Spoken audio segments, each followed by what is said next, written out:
NAC9 news में आप सभी का स्वागत है। मैं आपके साथ शिवांगी। चलिए नजर डालते हैं देश दुनिया की कुछ बड़ी खबरों पर। बिहार में मतदाता अधिकार यात्रा का आगाज, संविधान खतरे में, वोट की चोरी रोकेंगे। कांग्रेस नेता राहुल गांधी के नेतृत्व में 17 अगस्त से बिहार में मतदाता अधिकार यात्रा का आगाज किया गया।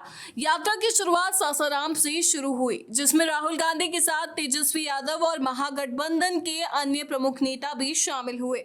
बिहार के रोहतास जिले के सासाराम में मतदाता अधिकार यात्रा के दौरान राहुल गांधी ने बीजेपी पर संविधान को कमजोर करने का गंभीर आरोप लगाया। उन्होंने कहा कि बीजेपी चुनावों में जीत हासिल करने के लिए संदिग्ध तरीके अपनाती है। राहुल ने दावा किया कि जहां भी चुनाव होते हैं वहां बीजेपी की जीत के पीछे साजिश होती है और एकजुट जनमत के बावजूद परिणाम बीजेपी के पक्ष में बदल जाते हैं। राहुल गांधी ने निर्वाचन आयोग की निष्पक्षता पर सवाल उठाते हुए कहा कि महाराष्ट्र में 1 करोड़ नए वोटर जोड़े गए, जिनका फायदा बीजेपी को मिला। कर्नाटक में भी जांच में एक विधानसभा में 1 लाख से ज्यादा वोटों की चोरी का खुलासा हुआ। उन्होंने कहा कि आयोग उनसे ही आंकड़ों के लिए एफिडेविट मांगता है, जबकि सारे आंकड़े आयोग के पास मौजूद है। तेजस्वी यादव का बीजेपी पर वोट चोरी और नकल का आरोप, राहुल गांधी को बड़े भाई कहकर किया संबोधित। मतदाता अधिकार यात्रा के दौरान राजद नेता तेजस्वी यादव ने कांग्रेस नेता राहुल गांधी को बड़े भाई कहकर संबोधित किया।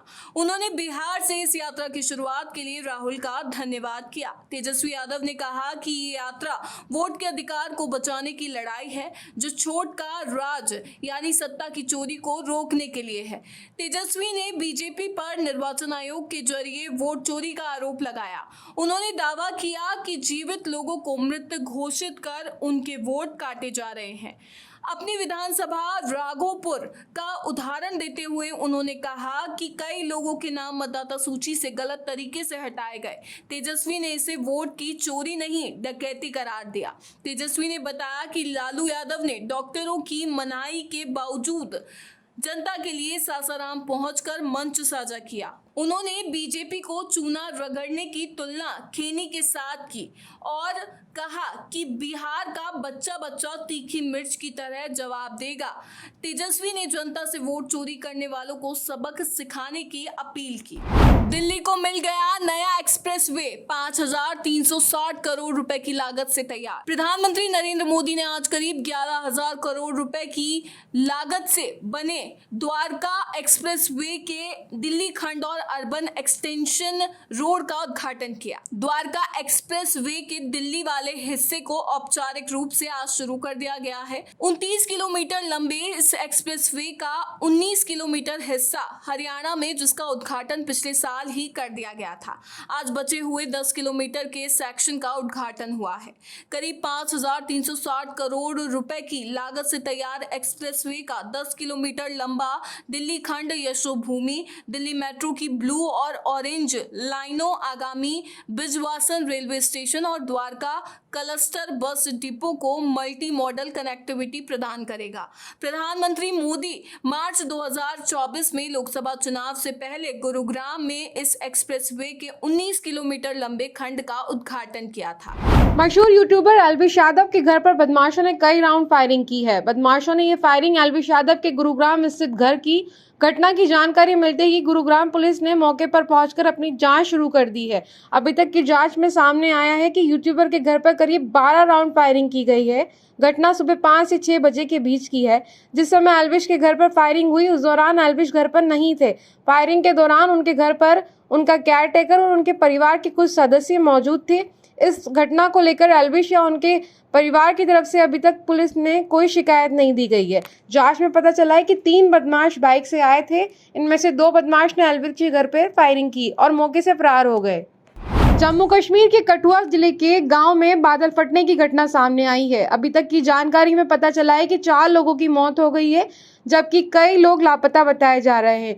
मौके पर रेस्क्यू ऑपरेशन चला रहे अधिकारियों के अनुसार ये घटना शनिवार और रविवार की रात राजबाग के जोड़ घाटी गांव में हुई। अधिकारियों ने बताया कि कड़ी मशक्कत के बाद पुलिस और SDRF की एक संयुक्त टीम गांव पहुंच गई है और स्थानीय स्वयंसेवकों के साथ राहत कार्य में जुट गई। उन्होंने बताया कि अब तक 4 लोगों के शव बरामद किए जा चुके हैं, जबकि 6 अन्य घायल हुए हैं।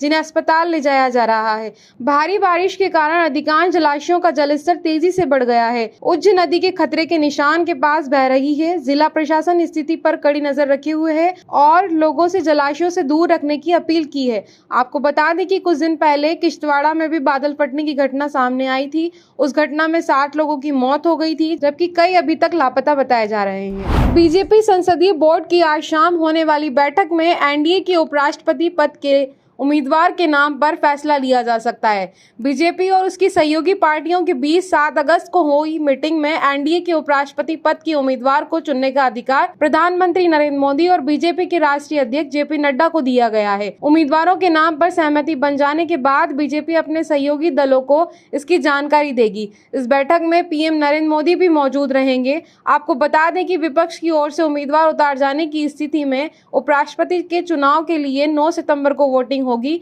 और उसी दिन मतगणना भी होगी। उपराष्ट्रपति पद के नामांकन दाखिल करने की अंतिम तिथि 21 अगस्त है। 25 अगस्त तक नाम वापस लिया जा सकता है।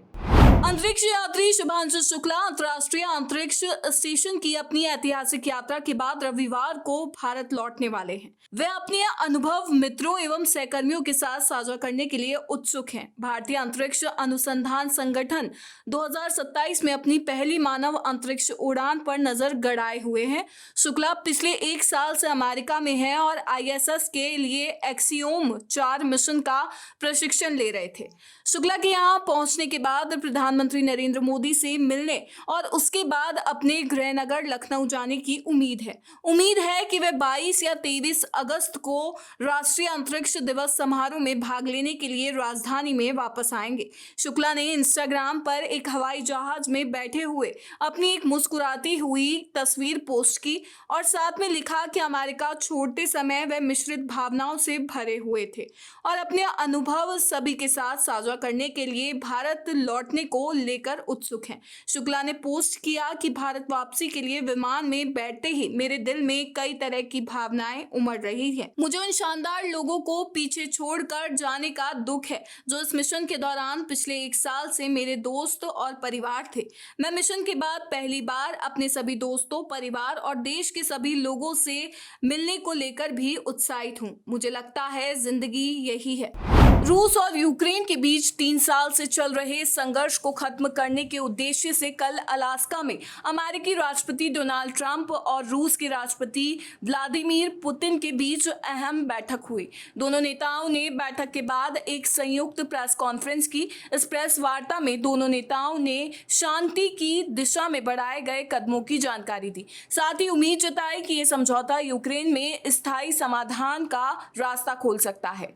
साथ ही प्रेस वार्ता के दौरान रूसी राष्ट्रपति व्लादिमीर पुतिन ने कहा कि यूक्रेन की स्थिति हमारी सुरक्षा के लिए एक बुनियादी खतरा है। साथ ही पुतिन ने माना कि यूक्रेन की सुरक्षा भी जरूरी है। उन्होंने कहा कि जैसा कि राष्ट्रपति ट्रंप ने भी कहा, यूक्रेन की सुरक्षा सुनिश्चित की जानी चाहिए और हम इसका स्वागत करने को तैयार हैं। रूसी राष्ट्रपति व्लादिमीर पुतिन ने प्रेस वार्ता में कहा कि हम देख सकते हैं कि राष्ट्रपति ट्रंप और उनकी सरकार यूक्रेन संघर्ष को सुलझाने के लिए गंभीर प्रयास कर रहे हैं। उन्होंने इस मामले की जड़ों को समझने की कोशिश की है जो हमारे लिए अहम है। पुतिन ने कहा कि यूक्रेन की स्थिति रूस की सुरक्षा के लिए एक मूलभूत खतरा बन गई है, लेकिन अगर युद्ध को स्थायी रूप से खत्म करना है तो संघर्ष के मूल कारणों को दूर करना जरूरी होगा। उन्होंने कहा कि हम कई बार कह चुके हैं कि रूस की वैध सुरक्षा चिंताओं को ध्यान में रखा जाना चाहिए और यूरोप तथा पूरी दुनिया में सुरक्षा का एक न्यायसंगत संतुलन बहाल किया जाना चाहिए। NSE9 न्यूज में फिलहाल इतना ही। आगे की खबरों से अपडेट रहने के लिए बने रहिए NSE9 न्यूज के साथ। नमस्कार।